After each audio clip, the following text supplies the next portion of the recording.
Well, alright people, I'm here with your 2015 NXT Brooklyn Takeover, whatever the fuck it's called, review, and another awesome show really from NXT. I mean, NXT just continues to impress. I mean, they gotta take what they're doing in NXT and apply it to what they're doing on the main roster, because NXT is just strides better than WWE right now. You know, the main NXT is WWE, but I mean, it's much better than the main roster. So let's get into the show here. We got Triple H coming out at the beginning of the show to cut a promo for a few minutes. Pretty cool, you know. He talks like, oh, we're NXT, and, you know, hypes up the show, and it's a good start, good entrance to the show. It's something new, it's something different, and that's what I enjoyed. You know, I didn't expect something like this, so pretty cool.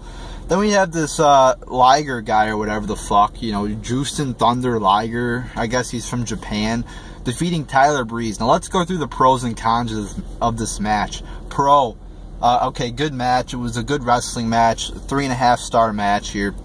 Good wrestling match. Pro, bringing in guys from other companies and other parts of the world, and actually saying they're good, you know, oh, they're NJPW or whatever the fuck champion. They're actually acknowledging that there's other wrestling promotions. That's good. You know, it's good. They're not denying reality anymore. So that's cool. But con, this guy comes out of nowhere. He's not part of NXT. Okay, I guess this is a one-time thing. Maybe this guy's here. Okay, that's cool that he's here and everything. But why is he beating Tyler Breeze? So that's a con there, in my opinion. You know, I don't think a guy who doesn't even belong to NXT shouldn't be beating a guy who has been part of NXT and has been a quality talent of NXT for quite a while now. So that's a con. And the other con is, you know, Tyler Breeze has been losing like every fucking NXT pay-per-view. And the bad thing is he's a fucking talent. So why is he losing every fucking pay-per-view? You know, that's not good. But yeah, you know, good match here. Felt the match could have been longer. You know, I think like 5 or 10 minutes longer would have made it a great match.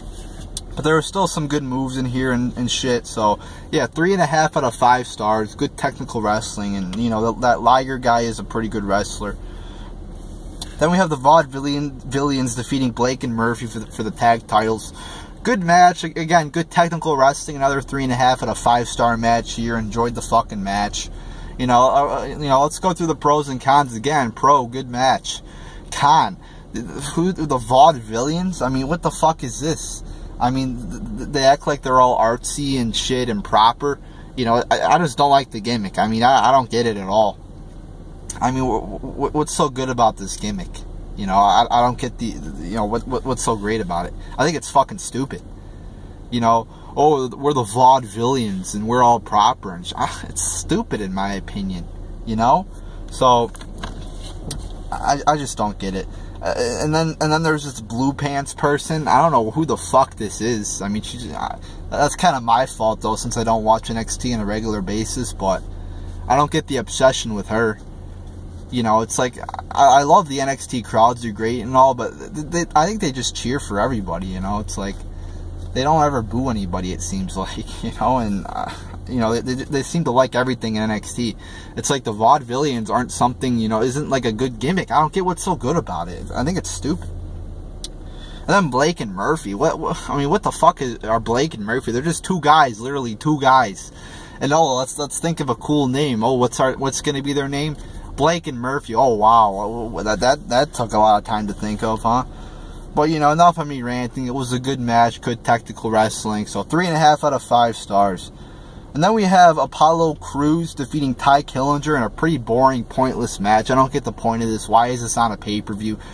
You know, it doesn't serve any purpose. They should have just not had this fucking match on there, which would have made the show more like 2 hours long, which would have been good. You know, my thoughts on this Apollo Crews guy, you know, I only seen him wrestle for like 5-10 minutes, but I mean, he's definitely athletic. He definitely has a few athletic moves, but he's a big fucking guy. Where's the power moves? He didn't really come out as a monster. He reminds me kind of, he's kind of like a Black Mojo Rawley, except he's a little bit better in the ring. But I mean, you know, the standing moonsault was really cool and everything. And again, he's really athletic, but that's it. You know, it doesn't really have any more than that. And then this Ty Killinger guy, he likes to say, oh, I'm a perfect 10. I mean, nothing really too special there with his gimmick that I saw. But I mean, the match was short. It was stupid in my opinion. Shouldn't even have had it on the show. I'll give it 1 out of 5, 1.5 out of 5 stars. Then we have Samoa Joe defeating Baron Corbin in an average match. A few good spots, but you know, like Samoa Joe, it's like he's a big fucking guy, and you know, I've heard really good things about him. But I mean, he doesn't really come off as a great wrestler to me. I mean, I think he's better than a lot of big guys like the Big Show and everything like that, but, you know, we'll see. So I'm going to give this match 2.5 out of 5 stars. You know, alright match. Nothing really too special here. So, then we get into the good shit.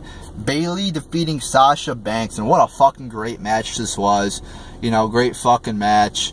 A lot of cool spots. You know, Sasha Banks is a fucking really good wrestler. You know, Bayley is like, you know, I don't like her gimmick.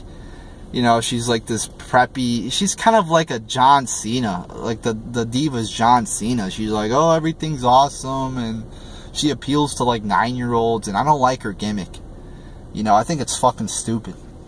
But she seems like a decent wrestler, you know, pretty good wrestler. She doesn't have any strength at all.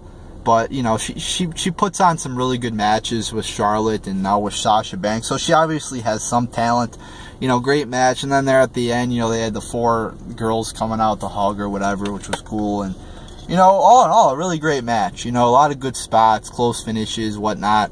You know, Bayley had the arm injury or whatever during the match, you know. And it was just a really good match, all in all. You know, much fucking better. And that's the thing. In NXT, the Divas wrestle fucking great. Fucking like I gave this one 4.25 out of 5 stars. They wrestle great fucking matches. Then you go right to fucking the main roster, and they fucking suck. You know, they fucking suck. You know, so obviously there's a problem there with the fucking writers who are writing this shit for the Divas up there in the main roster. It's so stupid. You know, they do great in NXT. Go to WWE, go to the main roster, and they fucking shit the bed. I don't get it. But that was a great fucking match there. You know, Bayley's tag or women's champion. All right. You know, moving on. You know, Sasha's going to be on the main roster. So again, Bayley doesn't. It's not like Bayley's a great talent, but she definitely has some talent, and they got to give her a new gimmick. You know, a heel turn would be pretty cool, I think, for Bayley. So. But really great match there. Then we have Finn Balor defeating Kevin Owens in another fucking phenomenal match. Ladder match here they had, and a lot of cool spots, you know, and it was just a fucking great match. I'm going to give it 4.5 out of 5 stars. Awesome fucking match. These 2 matches to end the show were fucking great. You know, fucking just put the cherry on the top there, the Sunday, to cap off an awesome show. I mean, everything on this show fucking was good. You know, 3.5 out of 5 star matches. A shitty match. I guess my phone fucking said it had too much space on it. So here I am resuming. But anyway, you know, the Apollo Crews Ty Killinger match was the only shitty match. Samoa Joe, Baron Corbin was an alright match. And the last 2 matches were great. So very satisfied here. Most of the shit on this card was very good. Was a good, you know, good shit. So very happy here. I'm going to give the show overall 8 out of 10 stars. Very good show once again for NXT. And these guys keep putting on awesome fucking shit. You know, great fucking matches. Like 4 or 5 star matches, you know. Maybe not 5. It takes me a lot to give a match 5 stars, but 4 star matches, 4.5 star matches, they just keep pumping out great shit here in NXT. And there will be no ranting from the Ruthless Ranter today, because I was very satisfied with this show. So there you go, people. NXT impresses again. So there you go.